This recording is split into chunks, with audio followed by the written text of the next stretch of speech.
తిరుమలలో రాజకీయాలు మాట్లాడనని, దేవుని గుడి దగ్గర రాజకీయాలు వద్దని పార్టీ నిర్ణయించిందని, అందుకే మాట్లాడనని హోంమంత్రి అనిత అన్నారు. తిరుమల తిరుపతి వెంకన్న దర్శనంకు హోంమంత్రి అనిత విచ్చేశారు. తిరుమలకు రాత్రి చేరుకున్న హోంమంత్రి అనిత ఉదయం తిరుమల వెంకన్న శ్రీవారి దర్శనాన్ని కుటుంబ సమేతంగా దర్శించుకున్నారు.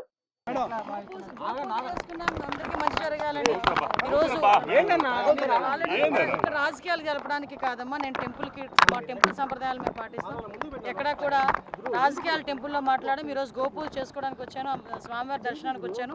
వెళ్తూ వెళ్తూ గోపూజ చేసుకోవడానికి వచ్చాను. గోపూజ పూర్తయింది, స్వామివారి కొండ మీదకి వెళ్తాను. అందరికీ మంచి జరగాలని. ఈరోజు రాజకీయాలు జరపడానికి కాదమ్మా, నేను టెంపుల్ సంప్రదాయాలు మేము పాటిస్తాం. ఎక్కడా కూడా రాజకీయాలు టెంపుల్లో మాట్లాడడం. ఈరోజు గోపూజ చేసుకోవడానికి వచ్చాను, స్వామివారి దర్శనానికి వచ్చాను. వెళ్తూ వెళ్తూ గోపూజ చేసుకోవడానికి వచ్చాను. గోపూజ పూర్తయింది, స్వామివారి కొండ మీదకి వెళ్తాను.